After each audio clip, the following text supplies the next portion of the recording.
வணக்கம் and welcome back to our channel Sahas on YouTube. இன்றைக்கி Ramadan special சிம்பிளாக தம் ஸ்டைலில் கீமா பிரியாணி எப்படி பண்ணலாம் அப்படின்றத தான் நாம் இன்றைக்கி பார்க்க போகிறோம். ஸோ வாங்க வீடியோக்குள்ளே போகலாம். கீமா பிரியாணி பண்ணுறதுக்கு தேவையான இன்க்ரீடியன்ட்ஸ் என்னன்றதை நம்ம பார்க்கலாம். பாஸ்மதி ரைஸ் ஒரு கப் எடுத்து அதை கொஞ்சம் ஒரு அரை மணி நேரம் சோக் பண்ணி வச்சுருங்க. இது சிக்கன் கீமா, ஒரு கப் கர்ட்,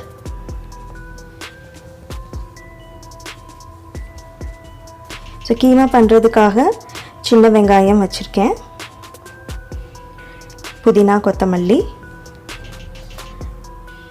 ஒரு 5 பச்சை மிளகாய் அதை ஸ்லிட் பண்ணி வச்சுருக்கேன், 2 தக்காளி சின்ன சின்னதாக கட் பண்ணி வச்சுருக்கேன், இது க்ரீன் பீஸ், இது கீமா பண்ணுறப்போ நம்ம இதை அதோடு சேர்த்துப்போம், இஞ்சி பூண்டு பேஸ்ட்டு, இதெல்லாம் ஹோல் கரம் மசாலா, ஸோ பட்டை கிராம்பு ஏலக்காய் சீரகம் சோம்பு பே லீஃப். இதுக்கு என்னென்ன பொடி நம்மளுக்கு தேவை இருக்குன்னா கொஞ்சம் கரம் மசாலா, கொஞ்சம் சீரகத்தூள், கொஞ்சம் தனியாத்தூள், சிகப்பு மிளகாய், கொஞ்சம் மஞ்சத்தூள் நம்ம கீமா பண்ணுறப்போ யூஸ் பண்ணுவோம்.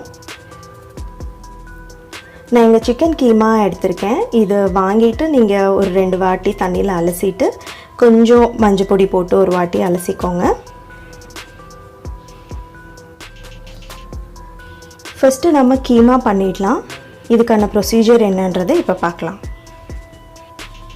நம்ம கீமா குக்கரில் வச்சு குக் பண்ணிடலாம். ஸோ அதுக்கு ஃபஸ்ட்டு நான் ஒரு 2 ஸ்பூன் நல்லெண்ணெய் ஊற்றிருக்கேன்.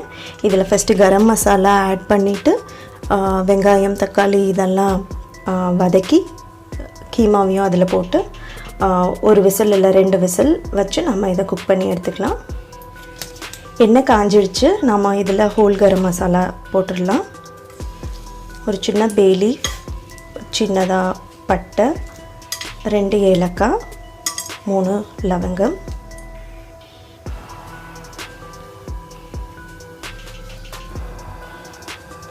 இது கூடவே கொஞ்சம் சோம்பு சீரகம் இதையும் நான் சேர்த்துடுறேன். இது பொரிஞ்சதும் கட் பண்ணி வச்சுருக்கிற சின்ன வெங்காயம் சேர்த்துக்கலாம்.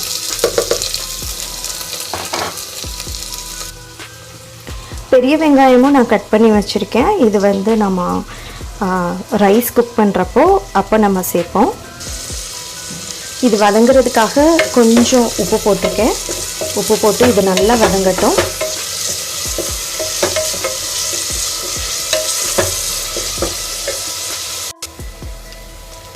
வெங்காயம் வதங்கிட்டு இருக்க டைமில் நம்ம ஒரு 2 டீஸ்பூன் இஞ்சி பூண்டு பேஸ்ட்டு போட்டுடலாம். இப்போது இதில் கொஞ்சம் பச்சை மிளகாய் சேர்த்துக்கலாம்.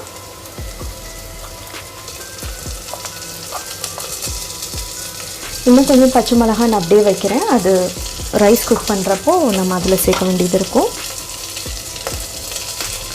இதில் இப்போது கொஞ்சம் புதினா கொத்தமல்லி,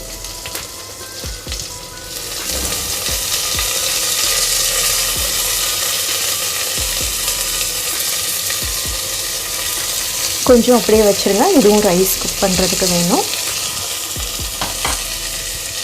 இதெல்லாம் கொஞ்சம் நம்ம ஃப்ரை பண்ணிக்கலாம்.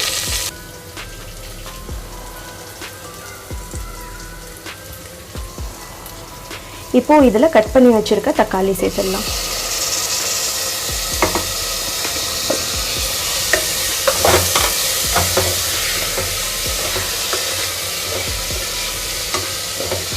இதெல்லாம் சேர்ந்து கொஞ்சம் வதங்கட்டும். வதங்கினதும் நம்ம சிக்கனை சேர்க்கலாம்.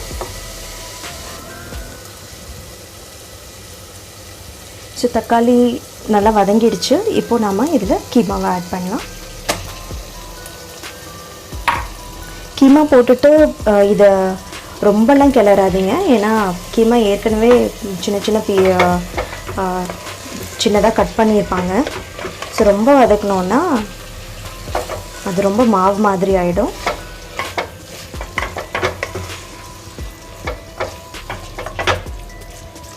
இதை மிக்ஸ் பண்ணிவிட்டு நம்ம மற்ற பொடிகள் எல்லாம் சேர்த்துடலாம்.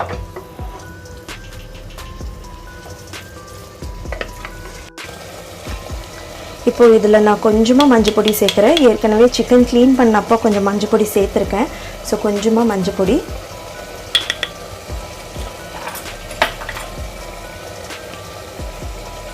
ஒரு டீஸ்பூன் சீரகத்தூள், ஒரு 2 டீஸ்பூன் கரம் மசாலா,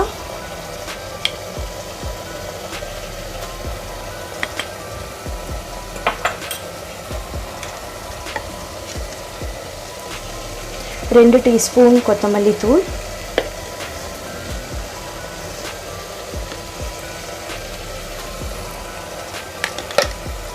காரத்துக்கு ஏற்கனவே நம்ம பச்சை மிளகாய் போட்டிருக்கோம். ஸோ அதனால் நான் ஒரு ஸ்பூன் சில்லி பவுடர் போடுறேன்.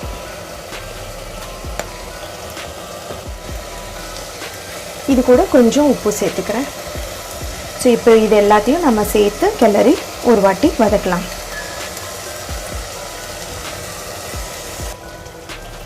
இப்போ இது கூட எடுத்து வச்சிருக்கிற ஒரு கப் கர்ட் ஊற்றிக்கலாம்.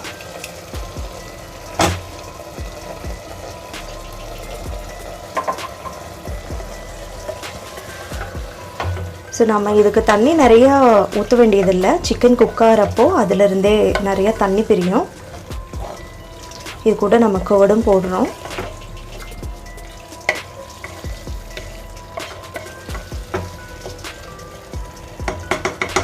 இது கொஞ்சம் ஃப்ரை ஆகட்டும். இப்போ பார்த்தீங்கன்னா சிக்கன் குக் ஆகி அதிலிருந்தே நம்ம தண்ணி கொஞ்சம் வருது. நான் இது நல்லா குக் ஆகிறதுக்கு ஒரு 1/4 டம்ளர் தண்ணி ஊற்றிக்கிறேன்.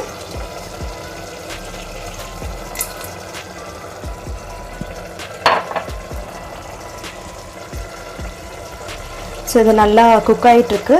இந்த டைமில் நம்ம விசில் வச்சிடலாம். ஒரு 2 விசில் வச்சு நம்ம குக் பண்ணி எடுத்துக்கலாம்.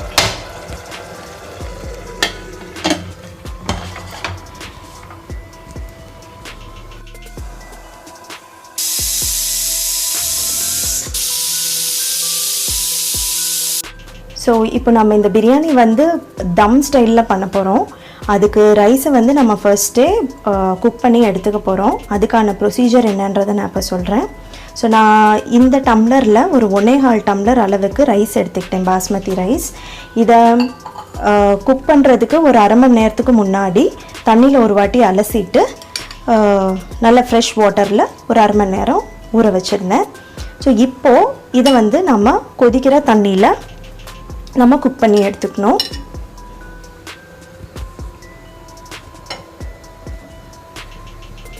ஸோ இந்த பாத்திரத்தில் ரைஸ் குக் ஆகிறதுக்காக நான் தண்ணி வச்சுருக்கேன். இதில் நம்ம ஹோல் கரம் மசாலா ஐட்டம்ஸ் வந்து கொஞ்சம் போட்டுக்கலாம். இந்த ஹோல் கரம் மசாலா இதிலே போட்டோம்னா ரைஸ் குக் ஆகிறப்பவே நல்ல வாசனையாக இருக்கும்.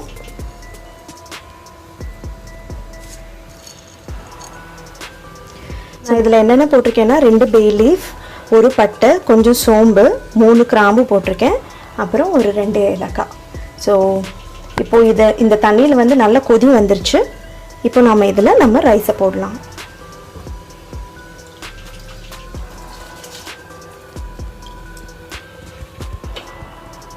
அடுப்பை சிம்மில் வச்சுக்கோங்க. ரைஸை போட்டுட்டு அதுக்கப்புறம் அடுப்பை நம்ம மீடியமில் வச்சுக்கலாம். ரைஸ் இது குக் ஆனதுக்கப்புறமா நம்ம தண்ணி மட்டும் நல்லா ட்ரெயின் பண்ணி எடுத்துருவோம். நம்ம போட்ட அந்த ஹோல் கரம் மசாலாலாம் அப்படியே தான் வச்சுருப்போம் நம்ம.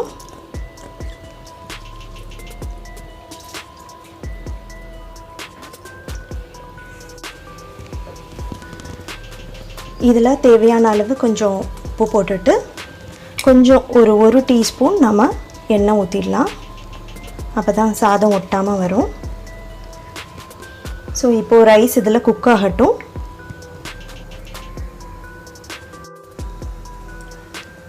ரைஸ் குக் ஆகிட்டுருக்கு. இந்த டைமில் நம்ம கொஞ்சம் புதினா கொத்தமல்லி கட் பண்ணி வச்சுருக்கிறத நம்ம கொஞ்சம் சேர்த்துக்கலாம்.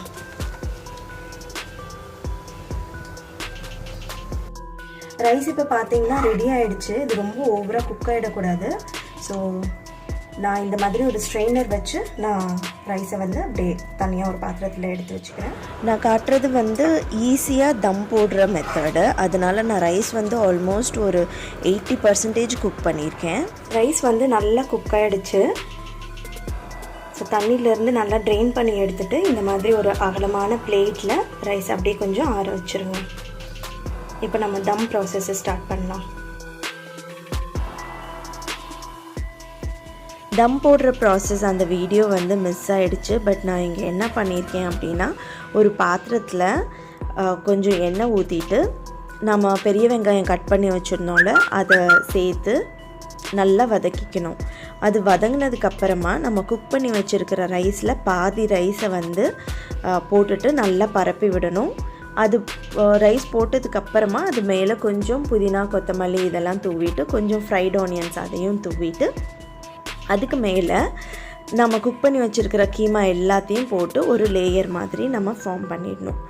இப்போது அந்த கீமாவுக்கு மேலே நம்ம மிச்சம் இருக்கிற ரைஸ் அதை போட்டுட்டு இப்போது அது மேலேயும் கொஞ்சம் புதினா கொத்தமல்லி பச்சை மிளகாய் ஃப்ரைட் ஆனியன்ஸ் இதெல்லாம் போட்டு நம்ம வந்து தம் வைக்கணும். ஸோ இதில் ஒரு 4-5 ஸ்பூன் நெய் ஊற்றிக்கிட்டோன்னா டேஸ்ட்டும் நல்லாயிருக்கும், நல்ல ஸ்மெல்லும் வரும். ஸோ இதுதான் தம் ப்ராசஸ். ஸோ நான் இது லாஸ்ட் லேயரில் வந்து நான் அரேஞ்ச்மெண்ட்ஸ் பண்ணிகிட்ருக்கேன். ஸோ இப்போ நம்ம இதை தம்முக்கு போட்டுடலாம். பாத்திரத்தை நல்லா டைட்டாக க்ளோஸ் பண்ணிவிட்டு சிம்மில் நம்ம இதை ஒரு 10 நிமிஷம் குக் பண்ணணும். பிகினர்ஸ் யாராக இருந்தாலும் இந்த மெத்தட் ஃபாலோ பண்ணி தம் பிரியாணியை ஈஸி மெத்தடில் குக் பண்ணிக்கலாம். பிரியாணி ரெடி ஆயிடுச்சு. இப்போ இதை நம்ம லைட்டாக கிளறலாம். ஸோ ஒரு ஷார்ப்பான கரண்டி வச்சுட்டு இது எப்படி இருக்குன்னு பாருங்கள்.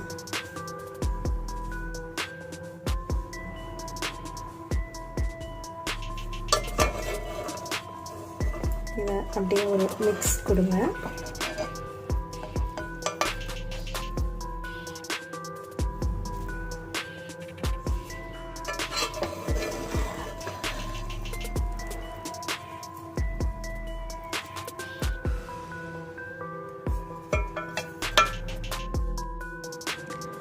பிரியாணிக்கு பெஸ்ட் காம்பினேஷன் ராய்த்தா. ஸோ நான் ராய்த்தாவும் பண்ணியிருக்கேன். அது கூடவே நம்ம கீமா பண்ணப்போ அதில் நிறைய மசாலா வரும். ஸோ அந்த மசாலாவையும் நான் தனியாக ஒரு கப்பில் எடுத்து வச்சுப்பேன்.